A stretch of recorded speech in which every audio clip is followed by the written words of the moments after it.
our goal is not to get out of struggle, but our goal is to be at ease with it and find our strength through that.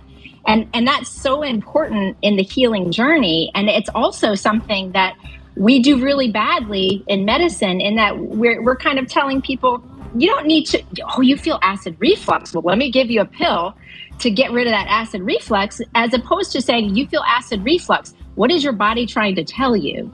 And to listen to the strength of the signals in our body and feeling pain and feeling struggle as to how that can create not obstacle, but opportunity, and I think it's just such a major piece that, we've untrained all the potential for healing through the sick care system, despite best intentions. I think it's important to recognize that.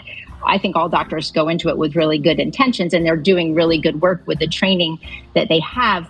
But by learning in a system that reduces people to their diagnoses, and it takes away their identity as people and makes them diabetic or hypertensive or fibromyalgia or whatever their diagnosis code is, and then tells them you shouldn't be feeling these things in your body, let me give you a medicine to cover up those symptoms, then we lose a lot of wisdom and potential to be our best self.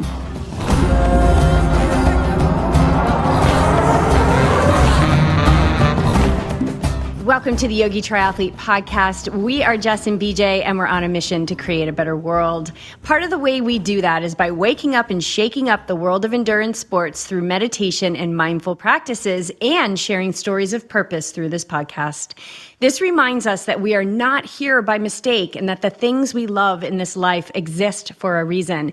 And although something may not make sense on paper, it's not necessarily a reason not to pursue it, especially if it's something you love. And is not more mindful humans engaging in activities they love a step towards a better world? I know for BJ and I, our love for mental and physical fitness inspired the creation of Yogi Triathlete, and it appears that our guest today, Dr. Susannah Bozzone, can relate to the desire to make an impact in the lives of others while doing what she loves.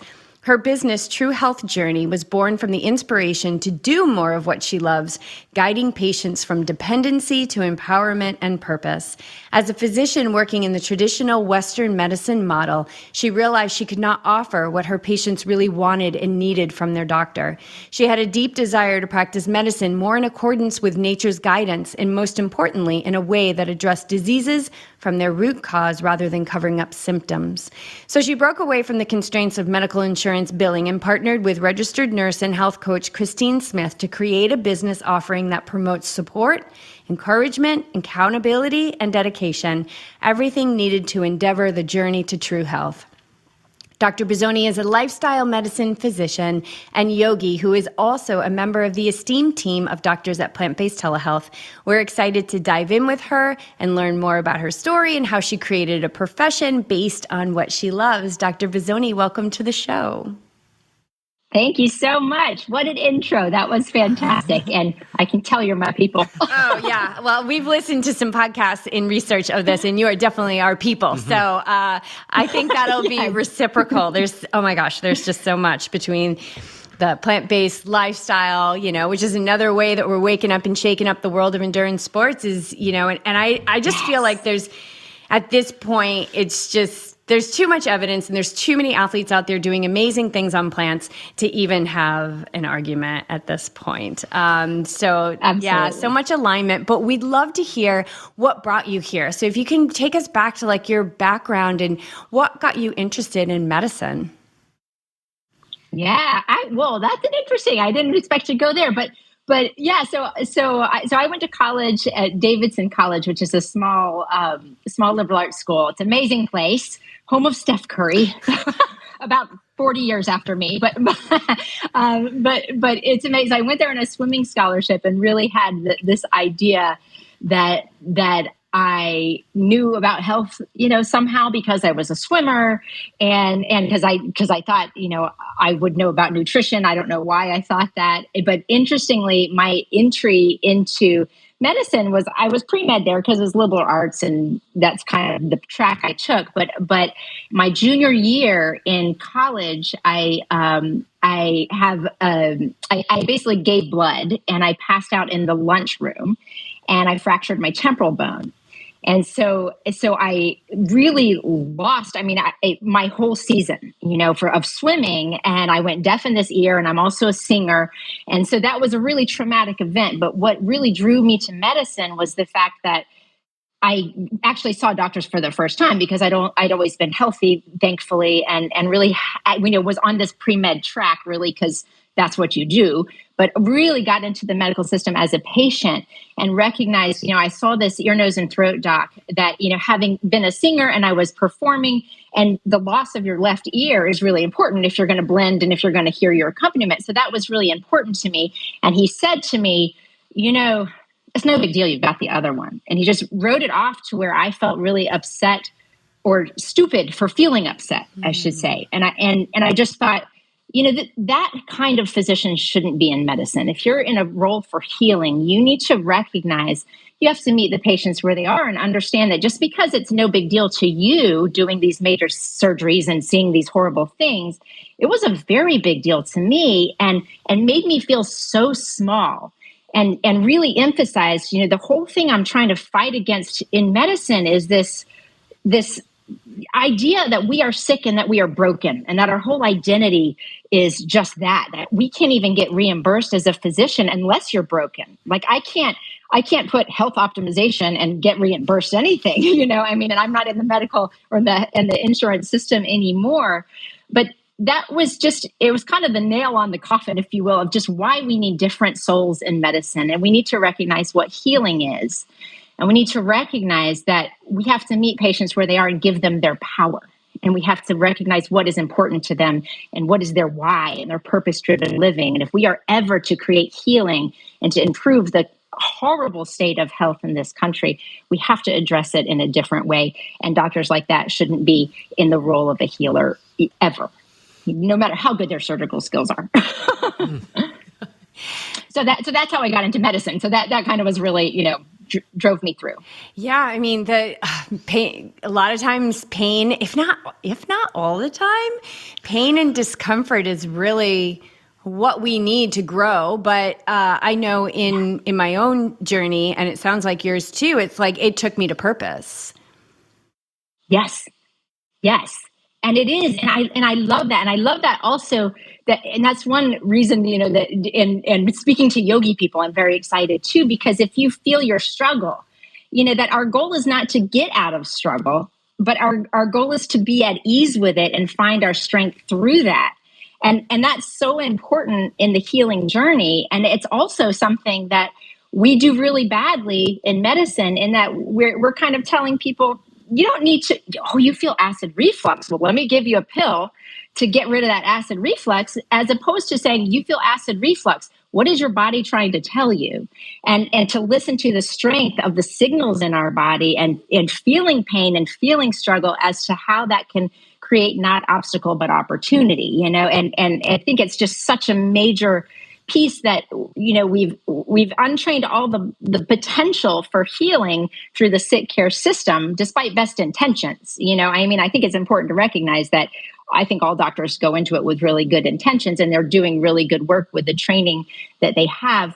But by learning in a system that reduces people to their diagnoses, and it takes away their identity as people and makes them diabetic or hypertensive or fibromyalgia or whatever their diagnosis code is, and then tells them you shouldn't be feeling these things in your body, let me give you a medicine to cover up those symptoms, then we lose a lot of wisdom and potential to be our best selves. And it's there's a lot of room for growth, and it's all about opportunity, right? From all angles.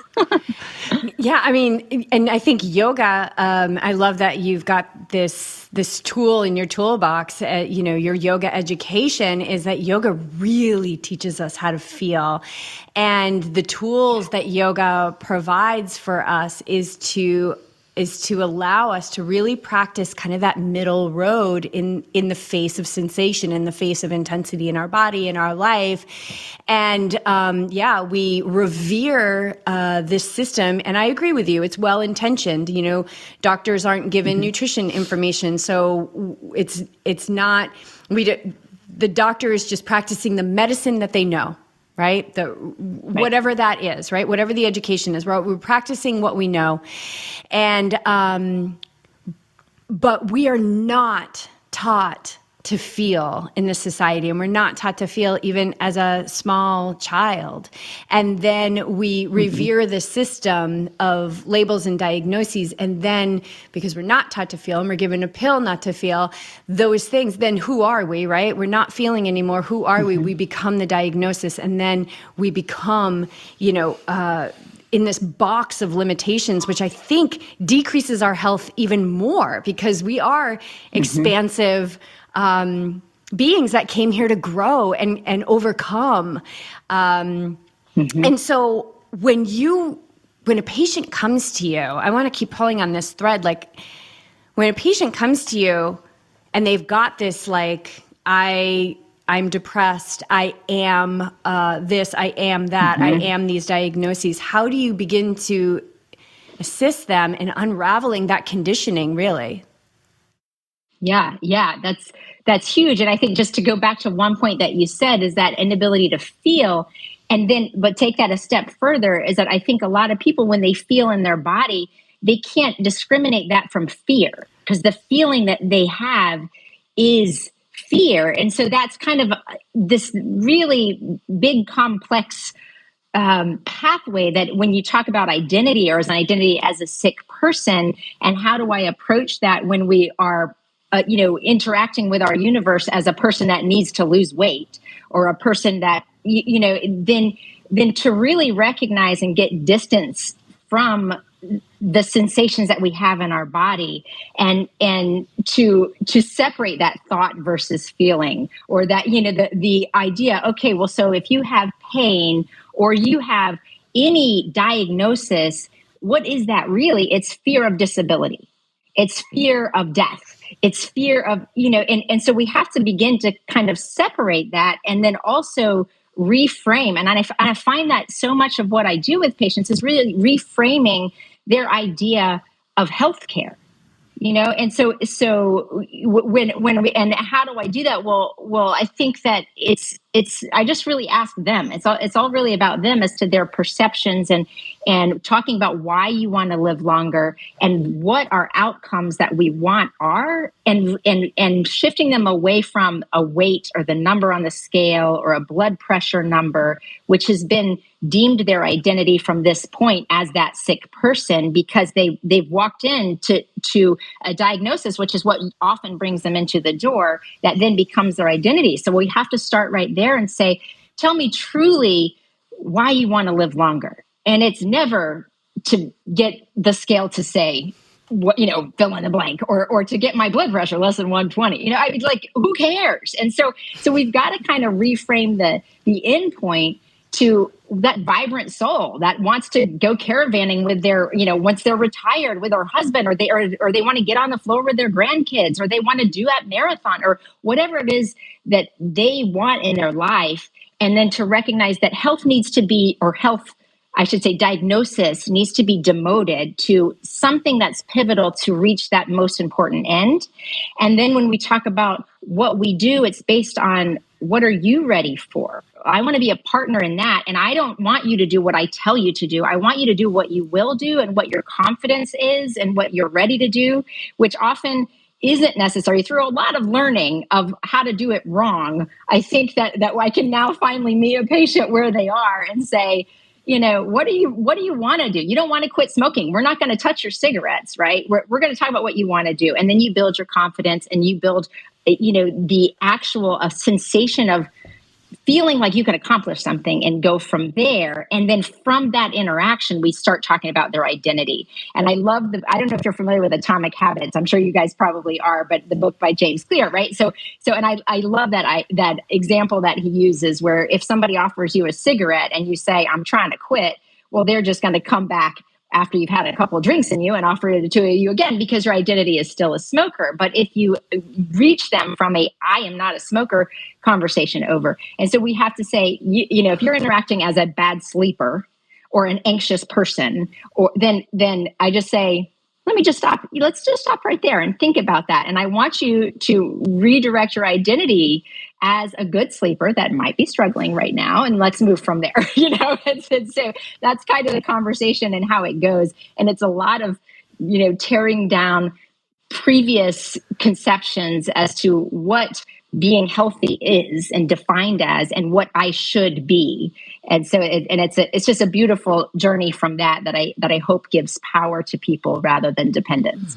And that takes time. That takes time with that with the patients, and we find that in our coaching too, where it's a conversation over a long period of time. Like to get them in and out, you're going to get the surface level stuff, but when you begin to dig deeper, you begin to find the relationship of how you can help them change through who they are and where they are right now, not force. And this is where I've been before as a coach, and maybe you have too. Like you're trying to force this agenda because you believe this is what worked for me or somebody, and then you're like, okay, well, this is how it has to be. Like, get on board. Like I can show you the pathway.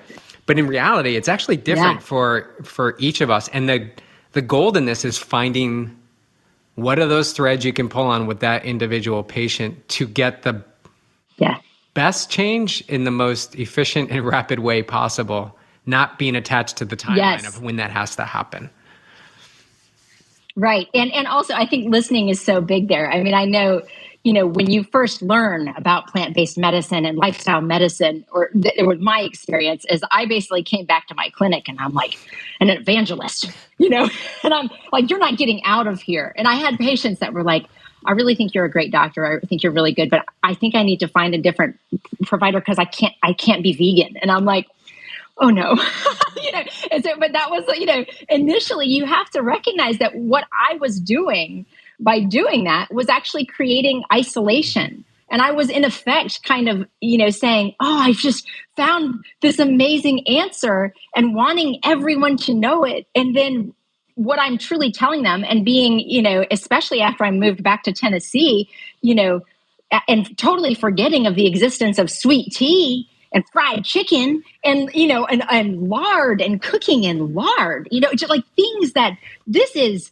the South. This is the heart of the South. So we have to recognize that what I was doing by encouraging whole food plant-based nutrition as the only option, or approaching it in a way that was not listening to the patient, then I was basically telling them, you can't eat your wife's cooking. And so what am I doing? I'm not helping them at all. I'm creating stress. I'm creating strife. I'm isolating them. And that just loses the whole purpose of why we're on the planet, which is to connect and do what matters most to us. And so if in effect they perceive my recommendations to them as something that means they can't go to their granddaughter's birthday party, then I have failed. So it was kind of a really interesting and just kind of playing with and listening and recognizing my whole career. I did my training in Denver next to a refugee clinic. And so, of all things, you would think, it's really about learning where people come from and what they see as normal. And that's been a huge and recurrent theme wherever I've been is, God, when I just shut my mouth and start listening, so I can understand where they are and what they're ready to do if you really want to see change, and then create community around that change and be the support that helps them along. But it was a learning curve for sure. So I'd love to hear your plant-based story. I know you were born in New York, but you were raised in Chattanooga, so you're raised in the South. You may have had some food cooked in lard along the way. What brought you to plant-based? What was your diet like growing up? And then what woke you up to whole food plant-based living? Yeah. So interestingly, so my dad was from the Bronx, right? And my mother was actually a professional dancer in New York City. And they met, he was a cop in the Bronx. And they met. And so I never actually really was raised on the Southern diet, though I grew up here. And we always did have a recognition of generally, not pristine, but whole food. There was always vegetables. My dad used to make us put wheat germ on our cereal. And I always thought that was strange. But certain things were like, you need this. I heard it was good for you. So you do that. And so there was a recognition that, vegetables are important. There was a lot of meat. And there was definitely, having swum for 13 years and, went to college swimming, thinking, God, I've got to eat all this protein, because that's what you do as an athlete, and then I went, from going really high on carbs to just really high on protein, and having it sit like a lead weight in my stomach and think, oh yeah, I'm going to swim fast. But again, some recognition of, at least it wasn't very highly processed. It wasn't loads of sugar, but there was a lot of this kind of emotional connection to food, which is so common in the Italian heritage, and you have to, and that's a big thing that comes up where you think, because my dad, I remember him talking about growing up in the Bronx and with black and white cookies and a cannoli and like everything, the love that Italians say their food with is, and you have to say, well, if I'm not going to eat the cannoli, does that mean that I don't love my father? You know what I mean? And that's a big deal, And so it just in the same way, I think that really people go and they get into hot dogs because they go to the game with their dad and they eat hot dogs. And so we have to kind of start separating the emotions of the food with the food itself. But when it is so much part of the passion that you have, especially in that Italian heritage, and how you do your gravy with your meat sauce and all that stuff is like really a big deal. Then so that was kind of my upbringing with food. And then interestingly, I went through this college and this athlete and thing like that. And then my coach in college was a Pan-Pacs coach, and he came back from the Pan-Pacs games in Australia, and all these swimmers, like old swimmers, like 30-year-olds, were dropping their times. That was a joke, but they were dropping their times. And he said, that they were being interviewed and saying, "What do you think? Why do you think you're going so fast?" And the answers was yoga. And so when he came back from the Pan-Pacs game, and I think it might have been my junior year, the same year I fractured my skull, sadly, but he brought a yoga teacher in. And that's when I first started doing yoga. And I know this is a roundabout route to get to plant-based eating, but I think it's kind of interesting because I was, so after residency and during residency, yoga was my sanity. And I kept on really recognizing, I don't know if you're familiar with On a Forest or forest yoga, but I did my teacher training with her, and there was all these forests. I didn't even know I was doing forest yoga in Denver, but because they just called it vinyasa. But it was so important because I was seeing, and I was in the sports medicine clinic a lot, and all these rotator cuff injuries, not just from yoga, which is one thing, but just in general from all of our time on the desks and forward folds, and just everyone is like hunched over their car, et cetera. And Anna Forrest is very big into that back body strengthening and core strengthening, so important for rehabbing your rotator cuff. And I started recognizing as I was injecting all these shoulders and doing all these procedures, like these people need yoga. This is so important, and so it was my sanity with all those long shifts. We were still working 80-hour shifts or 80-hour weeks, and up to 30 hours in the hospital. And it was just so taxing. And my life, and any chance I got, I would go into the yoga studio. And so I did my yoga teacher training as soon as I graduated. And having done that, and subbing sometimes when I got a chance, et cetera, to teach. My patients would come to me knowing I was a yogi and tell me, "Well, you're vegetarian, right?" And I'd be like, no, I got these teeth. This is why you eat meat. I said all those idiotic things that people say when they haven't read any nutritional data, like I hadn't, through my career. And so it was fascinating when finally I went to my first lifestyle medicine conference in San Diego, and my jaw just dropped. And I was listening to Dean Ornish and just these amazing leaders in lifestyle medicine, and hearing all this data on plant-based nutrition.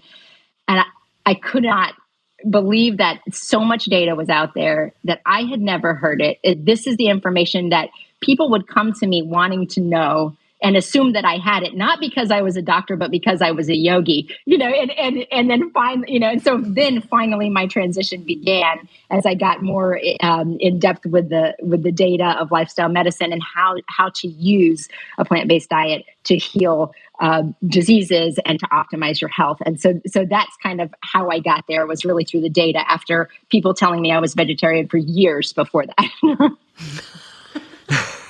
Do you think that would have any impact if you look back at your swimming block, your career, do you think if you were plant-based or at least ventured into the possibility of using that, your performance and maybe your longevity maybe in the sport would have been expanded? Totally. And I cannot imagine. And I just think about what I was eating. And actually, when I went to college, my mom had never bought sugar cereal. So I just think of, I ate so much Captain Crunch, and like we had this never-ending cereal bar, and it was just the amount of processed foods that I ate in college because I could. And then and I was a mid-distance swimmer, and so imagine just the amount of endurance and support that I could have had I actually been nourishing myself. And we did do things, we would always, as that swimmers do as they lead up to their meet, and it feels like an eternity. You go dry and you don't shave and you do all these things, and then you give up something. And so I gave up soda my first year and never went back to it because I realized when in college, I had a strict rule. I will only drink soda if it's combined with alcohol, which thankfully I was very rigid, you see. And then after that, I gave up I would take a whole bag of gummy bears and what are those sour, those really tart things. I can't remember, Sour Patch Kids or whatever they're called. Sour Patch Kids, and that's how yes. And I would eat them through all my science classes, all my pre-med classes, just to stay awake. And then I gave that up, thankfully, second year. So I was on a health journey, but I can only imagine had I been a little bit more aware and had anyone mentioned nutrition and the role that it played in training, that would have been really great. That's interesting. Yeah. Go ahead. Keep going on that. Yeah, no. I mean, I just think, and I don't know what's happening now in colleges and with the likes of, I know Scott Stoll. Are you familiar with Scott Stoll?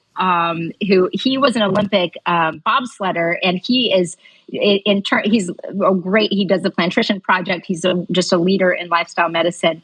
And he is, I remember him talking about trying to speak to the Olympic athletes about nutrition a while back and really not getting the reception that he expected from athletes, thinking that. And I honestly, I don't know where that is or if that's changed in some of these teams. Probably more than I do in terms of that, because I'm really outside of the sports world these days. Well, I've heard people go into the Olympic Training Center in Colorado Springs, that you go into that cafeteria and it's not plant-based. It's not, even recently, I forgot who we were talking to, when you go in there and you see like there's options and they're promoting, chocolate milk as recovery, and they have the hard proteins there. I think there's more options, but I still think from what I was understanding is that they're still in that belief that you need certain number of calories, certain number of ratios of things that you need in your body to perform well. And although we are showing that plant-based athletes can excel, I don't think it's tipped the scale completely yet where this is the path to take.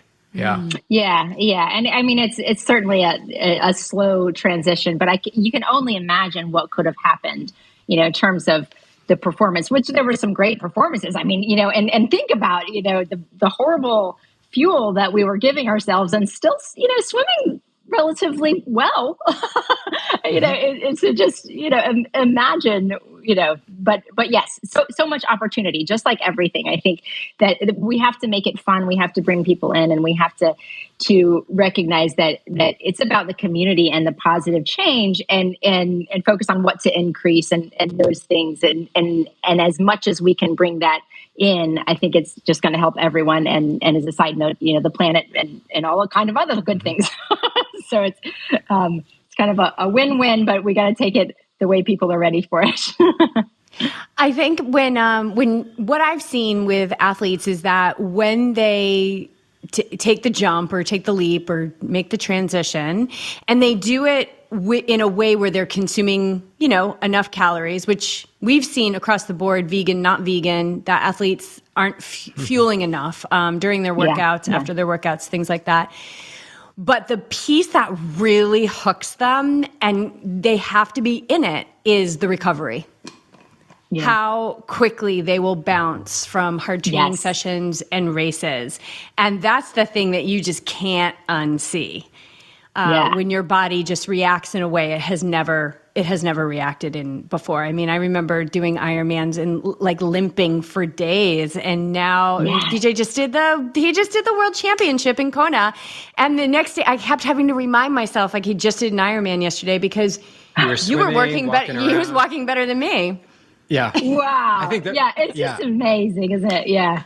And I mean, I think I'm in better shape than I was then. You know, I mean, I'm 44. You know, it's just really so powerful what fueling yourself can be like and nourishing yourself. I mean, and I think that's a kind of something that needs to be brought out, and that's something that I see a lot with plant-based telehealth patients. Often because a lot of the patients, they come to plant-based telehealth already on the journey, you know, so as opposed to the patients that I see here locally, which are kind of starting them out, I see a lot of patients that have been doing this for a while. And then it's really about asking, are they nourished, and looking at the whole picture? Are we focusing on what we're taking away, or are we focusing on what I can't eat? Or thinking I just have to take away more or shift harder in my nutrition, and forgetting to plug it into that whole picture and to really ask, are we nourished with the choices, not just with our food in terms of balanced eating and getting enough calories, but also, you know, am I sleeping and I'm caring for myself? And what am I doing outside of the nutrition piece to really help me reap the benefits of those glorious nutrients that I'm intaking? And sometimes you find a real disconnect there, you know, and so I think it's a really important thing to remember the context of it's not just the food, and the food is huge, but if we are stressed out and we're cramming it down in front of the computer while we're working, or you know, not really finding gratitude, finding a moment to really take in that nutrition and to feel how it nourishes us, and to allow the parasympathetic nervous system to do its job, because it's, you know, bringing that balance, you know, into play, then that can be a lot of it. And so a lot of the work that I do there, because a lot of those patients are very well educated in the nutrition and the nuts and bolts of it, but it's really putting the framework around it so they can really thrive within, you know, their garden can thrive within those walls. Yeah. Yeah. I see that so often. You know, people want to change their nutrition plan for going into a race or during a race and after a race. And what I find most often when you, again, go deeper into the questioning, it's simply the stress that they carry in their life from work, life, expectations. And this stress causes an imbalance in the body, and they can't absorb the things that they are putting in. So it's the very reason why this nutrition plan works one time, like maybe they don't realize it, but they're calm. And then the next 5 races, it's terrible. You know, they cramp, they're throwing up. It's not working. And there's nothing to do with the nutrition. Granted, there are many options out there and everybody's body works a little bit differently, but in the grand scheme of things, it's really about how you're managing stress and challenges in life. How are you reacting to them? Are you in a calm state, or are you at peace? Can you notice the urge to get incited into like this anger, or can you just kind of release it and let the food do what it's supposed to do in an environment that's conducive to pulling the most quality out of it? Yeah. Mm-hmm. That's what we see. Totally. I mean, it is. And so, you know, it's so much is the perception that creates the reality. You know, and like looking at how we perceive the world, at how we perceive our journey, and also not over focusing on the destination, but really just saying, well, hey, let's be in this moment for a minute, because this is pretty great, you know, and celebrating, and those things to really take time. That I think, you know, there's a lot of people that go into this as like gung ho, like I'm going to do this, I'm going to reverse this disease, and you know, and then we have to take some time, and it's so often because those people that are really those gunners that are going to go all, and I can say that because, you know, I'm one of those, right? You know, and so, but they don't ever stop to say, you know, when you ask them, you're like, how you doing? And they're like, oh, really bad, horrible. And you have to back up and be like, wait, hold on. Wait, you said that your energy was better. You said that, you know, you have to like take it back and say, yeah, you no longer constipated, and you know, these things. And so let's just stop there and recognize that, and really celebrating those wins and feeling that kind of dopamine and that, wow, I have done something. We often forget to do that. And so taking time on the journey to really say, okay, that's pretty good. and gratitude and those things. And then your journey becomes more pleasant. And as you go on it, you want to do more and you will do more and you'll do it in a way that you'll enjoy it. And if we're not going to enjoy this, then what's the point? It should be magnificent. And so, we got to redirect if we're perceiving as ourselves the victim or I'm not good enough or those things. And it's just time to take pause and say, let's just take a minute and look at what we're focusing on and start from there. How do you have your patients pause? Like, what is something that you can integrate into their life to interrupt that process, maybe of reaching to the cabinet or the fridge? Is there some sort of tool or something that you can impart on them to maybe take a breath or I don't know what techniques you can share? Yeah. So what I talk largely, in terms of, sometimes if there's like a sugar addiction, I'll usually say, okay, so, and I don't know if you are familiar with the work of Judd Brewer, but I really love his just pathway of recognizing, okay, if we have a craving for food, first we want to go about this mindfully. So he goes through this mindfulness track of looking at what's the trigger, what's the behavior, say it's I'm, emotionally eating whatever, and then follow the result in through the end to the end. And so by doing that and taking distance and just stepping back without criticism, because I think a lot of this, and especially when you talk about emotional eating, it comes from a place where there's a lot of criticism. There's a lot of, I'm weak. Like this is a willpower problem. And so just kind of stepping back from that and giving the tools to recognize if we create distance and begin to not necessarily not do the action, but do it with mindfully and bringing intention into the process, and then truly recognizing that the result is maybe a sugar rush and a dopamine rush when I take that first bite.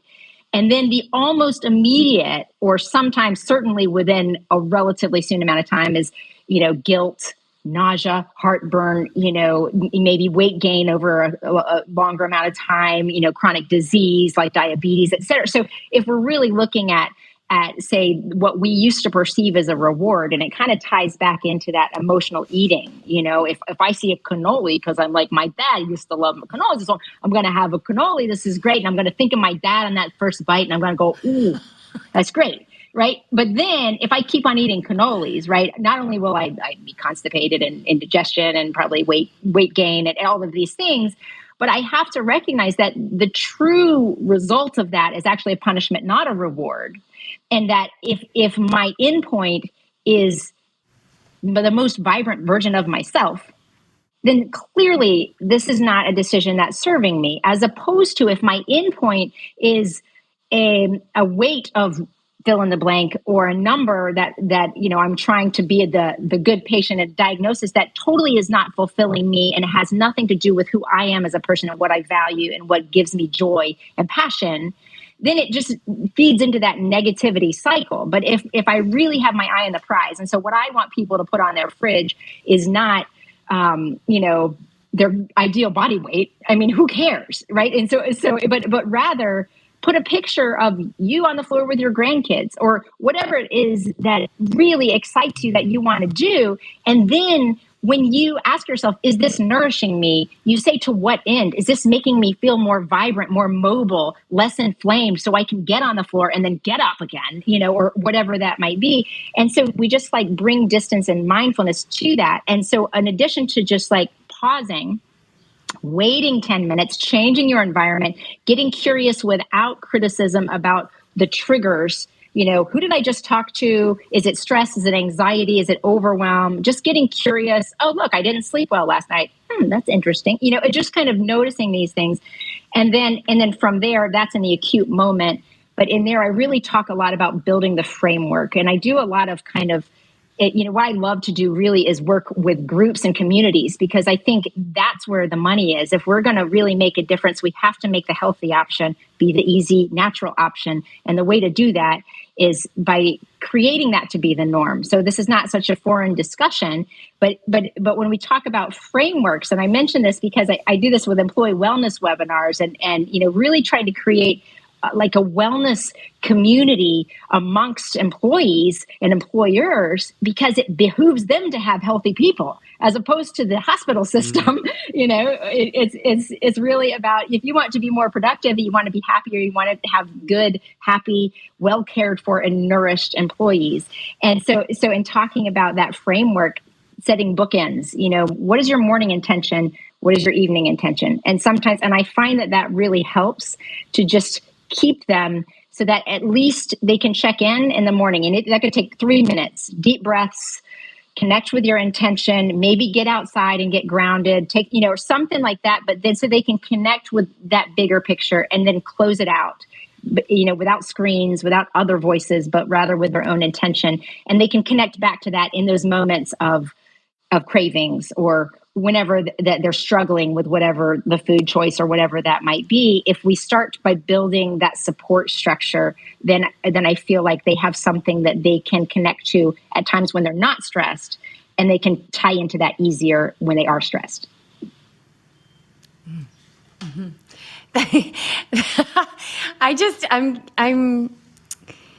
I feel so happy watching you talk and hearing you talk, because it's so clear that this is what you love. And it's also so clear to me that this is true medicine. Like, this is healthcare, the way it was intended to be. It's so beautiful. But you had to step away from traditional insurance billing, bill enough for this sickness, maybe get a bonus. I don't know how it works, but I think maybe that's in there somewhere. Was that scary to step away, or was just this passion and this misalignment with where you were and what you really wanted to be doing? Was that just strong enough to keep you, moving forward? Because I think we'd be remiss if we didn't talk about, like, you're a physician, you're in healthcare and all of that, but you're also somebody who has bills, and you're starting this business and is totally against the grain. And was that scary? How did that go? Well, so I have to say, but in fact, it probably should have been scarier, because to tell you perfectly honestly, I did it and I didn't get a paycheck. I made no money for a year. We covered our expenses, which was exciting. I wasn't going in the hole, but I made no money for a year. And so I probably should have been a little bit more scared before I did it. but I have to say, I'm so glad I did it. And I couldn't have done it. My husband was so supportive of it, and he's British and he's an artist. And it's amazing how I honestly feel if you are following your purpose, it will work out. Finances will work out. And it's amazing. You just go through your phone and you realize how many subscriptions you're paying for, and you get rid of them, and you just like pare down to that. And that's an important and valuable thing. And you recognize, though, that you have to think open-mindedly. So the reason I jumped out, and it was amazing, like I was in the sick care system, but I was working with my partner now at True Health Journey, who's amazing. And she is true South in your mouth. Like, she is absolutely just such a star. And what she says, and it's great because she does speak the Southern diet, and she grew up on the Southern diet, and her husband grew up on the Southern diet. And that's really important because while I grew up in the South, and I ate some Southern food sometimes, it was not part of, my roots, if you will. And so it's so valuable. What she says is, she's like, it's like sex. Once you know, you can't unknow, and so it's fantastic. And she and I were working, and we were, as far as I know, still the only people in this area to do group visits. And so we were trying to really bring lifestyle medicine in the only way that I think you can really get reimbursed for it, and also creating community around it, which is so valuable. But in doing that, it almost did me in, because at first there was this hope, and I was like, we're going to redirect this. We're going to change the medical system. And then I thought, this is like the Titanic. I'm doing myself in, I'm not sleeping. This is, my own self-care was suffering as a result of that system. And so we thought, why are we trying to change a really great model and a really great class to meet the insurance requirements to bill for it when they're broken?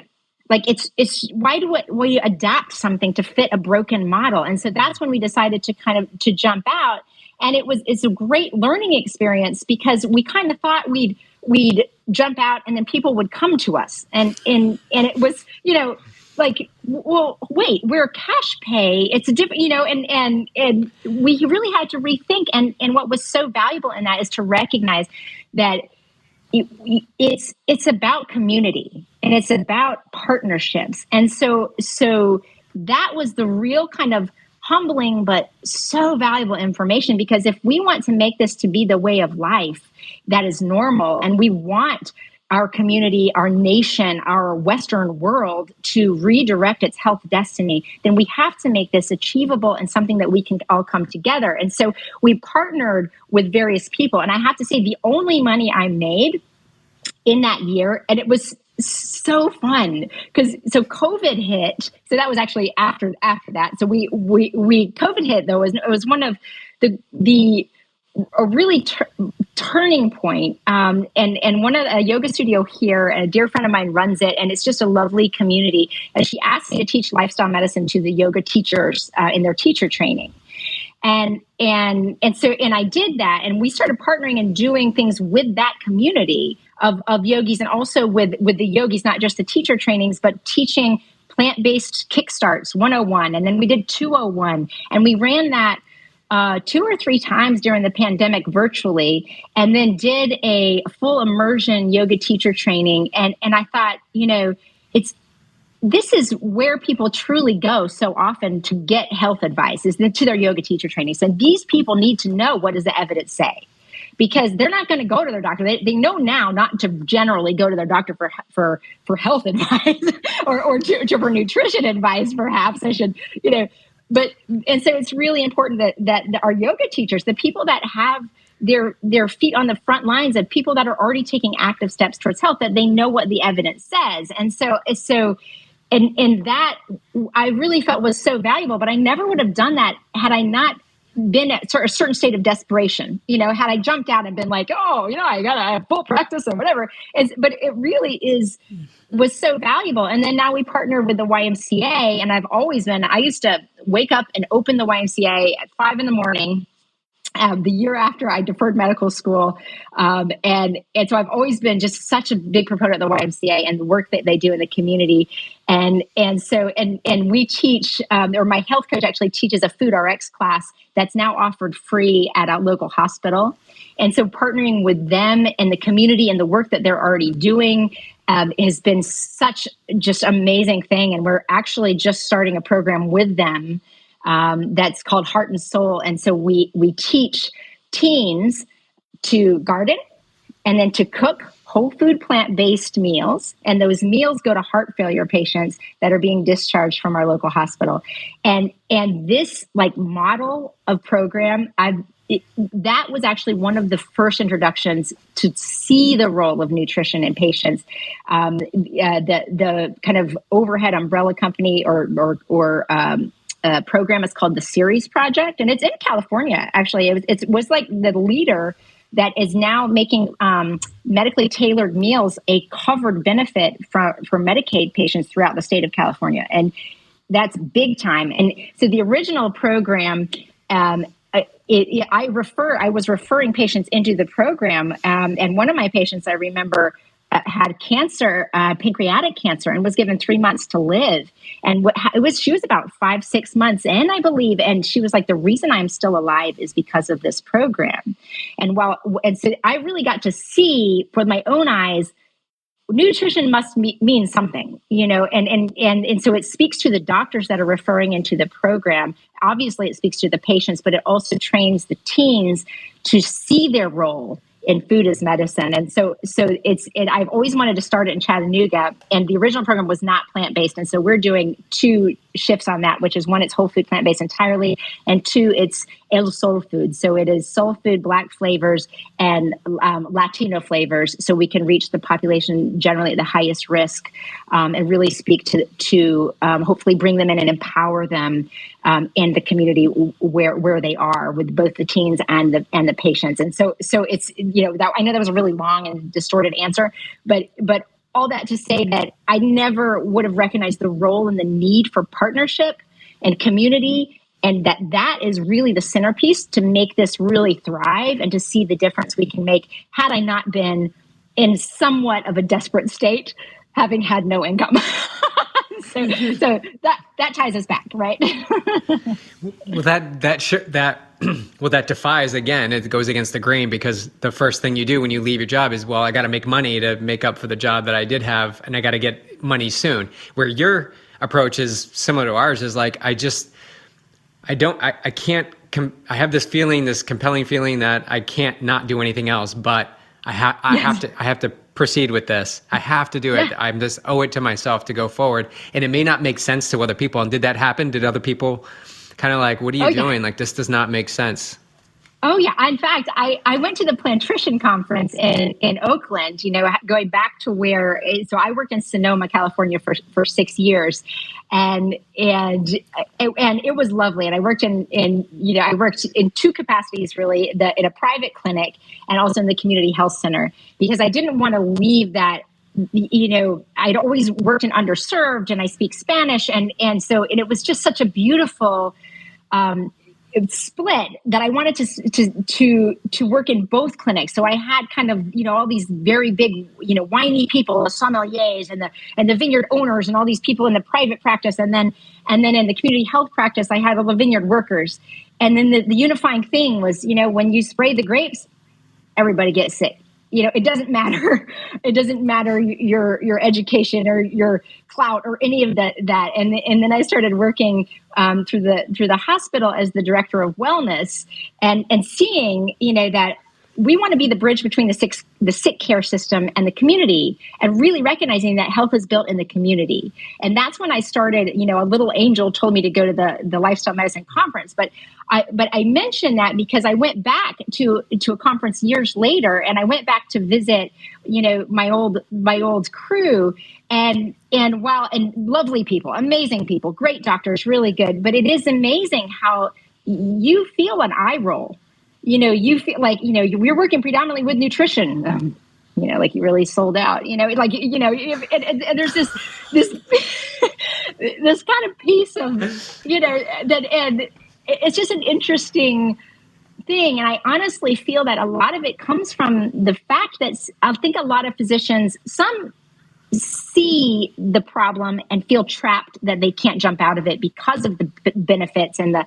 And then I think others are so ingrained in the guidelines and the institution of medicine, and that we're trained to do ICU care and be the sickest and know the latest medicines and do these things. And while that's important, if we're not looking at the root drivers, then we're only going to get sicker and sicker, and that's what's happened. And if we don't see there's a problem there, then we ain't gonna, got to fix it.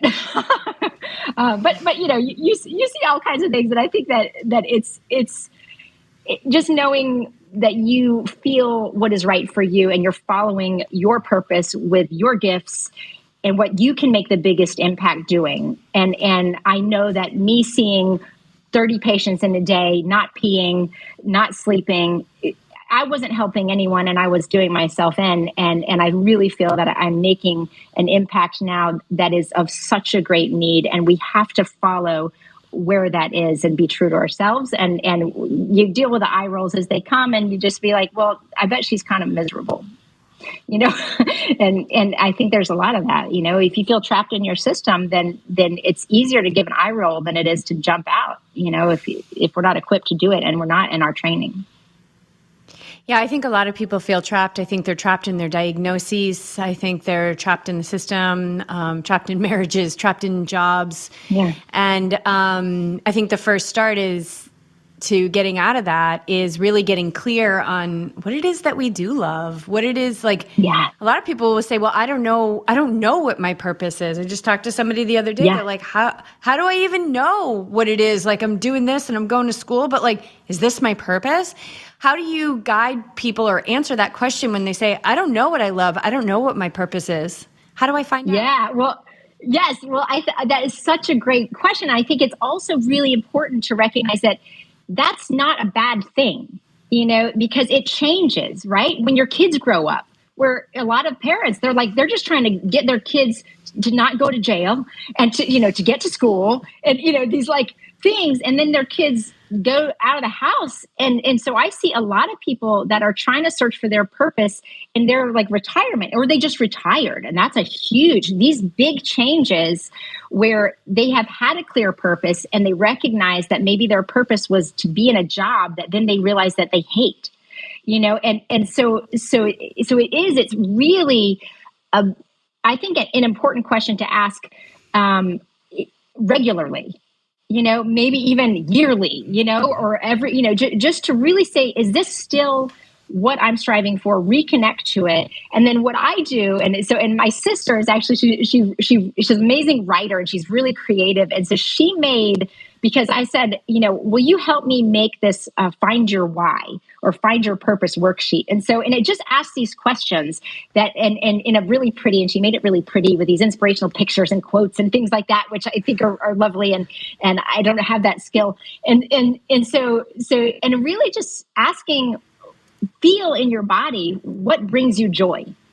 And what joy feels like, and when you don't feel, what you feel bad, and what you're doing, what you're eating, what's your behavior like, and when you feel good, and what you did, and just really start to just get distance about what brings you joy, what brings you vibrance, and connecting with your body. And again, I think it really goes to that ability to find distance, and that the meditation piece. While I can't say like I'm a perfect meditator. I did meditate this morning, but it's something that like I wish I do all the time, and I would be such a better person. But the idea and the themes of that, of creating distance and being okay with what is, and being in this space right now to recognize, what am I feeling? Can I move something that's tense to something that's neutral, to something that's positive? And then finding the things that make me feel in that positive zone, and whatever those things are that you do, that you feel, that you breathe, the books you read, that, then you're getting closer and you're getting warmer, and it just kind of helps to guide that. And so like, just to give you example, for me, I hated ICU.